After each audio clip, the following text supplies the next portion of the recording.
And welcome back here once again, as I say, the stadium by the river on a beautiful Indian summer Friday night. It's Friday Night Lights, and it's the Ivy League opener, the home opener in the Ivy League opener, the 146th season of Harvard football. And the Crimson with a late surge and a kind of a gift score, courtesy of the Brown Bears in the final minute. But Harvard takes advantage and exits the first half with a 21-7 lead. That's where we stand at halftime. And as promised, following the Coop Athlete of the Week, we have someone who just did a promotional appearance for a new book, and courtesy of the Harvard Coop, one of our supporting sponsors.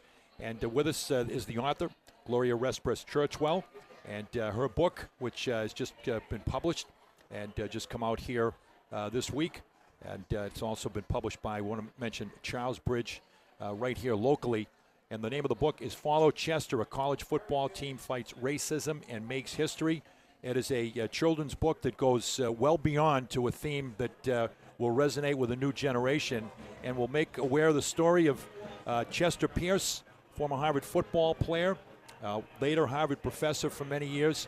And as we talked about when Gloria and I met each other on the phone and did an interview for Inside Harvard Football, really the Jackie Robinson of college football. Exactly, the Jackie Robinson of college football. I mean, he did a lot of wonderful things, and he did this right after Jackie Robinson had broken the color barrier. So for baseball, just months later.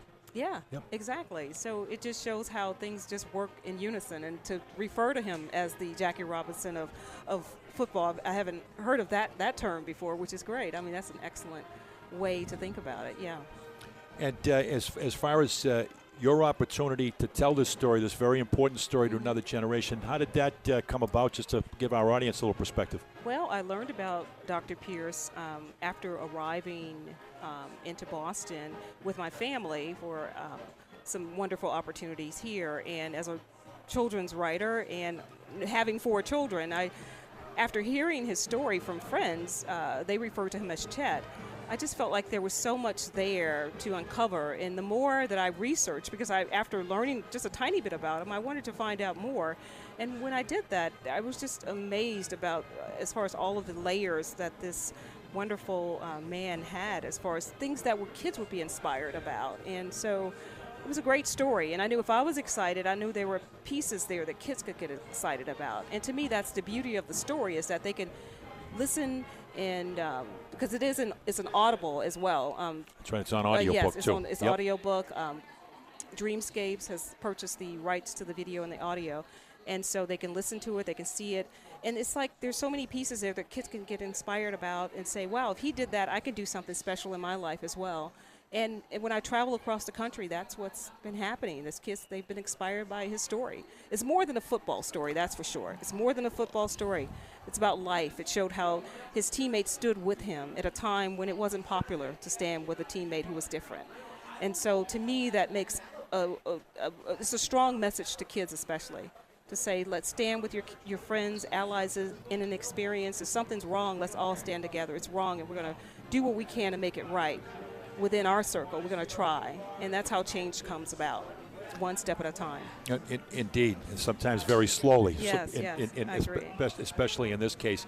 And the focal point of the book, The Fateful Day, which I had familiarity about from research that I had done and an opportunity to interview Chet Pierce back in the early 90s, involved a game at the University of Virginia back in 1947. That was the fateful day that's the focal point of the book. Yeah, it is. It's the focal point of the book, and it happened at a time when barriers were being broken, but it was going very slowly, but it was happening. And again, Dr. Pierce and his teammates, they did this at a time when it wasn't popular, and when he was told he didn't have a place in Virginia, when the coach showed up with him, well, why did you bring him? Because where's he going to stay? He couldn't stay at any hotels, and so they had to put him up in a mansion, and as many of his teammates stayed with him in that mansion. And so it shows, again, how change, it happens. It happens slowly, but it can happen.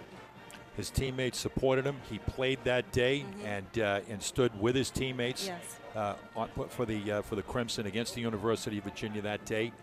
And as you noted when we spoke earlier this week, an extremely humble man who, despite his life's accomplishments, felt with the ultimate humility, I really didn't do anything. Exactly. You could fill the stadium with all the wonderful research and NASA and with the NFL and just psychiatry. He was a world-renowned psychiatrist.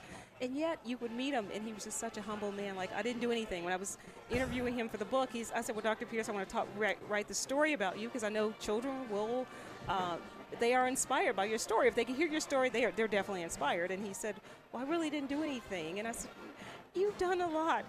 And he did not think that was the case. He says, my brother did everything. I didn't do anything. And it's great to have that kind of person, to just know that they've done so many wonderful things, but yet they don't want to talk about it, because I think he felt it was just part of his DNA. That's what he was supposed to do, and why do I talk about it? I do what I'm supposed to do, and I show up every day, and I do my job.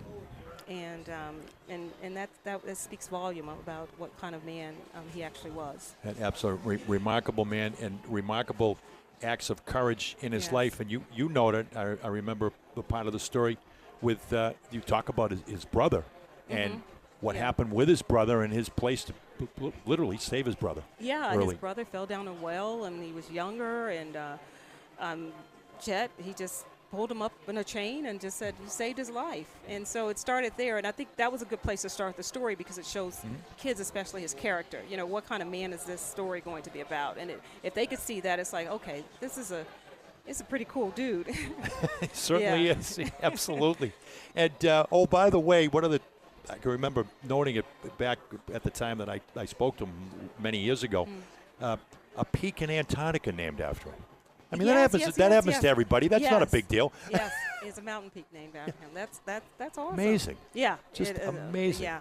And then the Sesame Street, the creator of Sesame Street, she asked him if he could sit at the table to become an expert consultant with Sesame Street. Just help it to just give it that lift that, the kids who need this program, let's give them an environment that is it's a full environment that's diversified, and it speaks to the lifting up of the child and saying, we have a wonderful set of families here. They're strong, they're doing different things, and they're all different races, all different colors, and there are no differences. And so that was a wonderful thing, just, again, making that contribution to Sesame Street.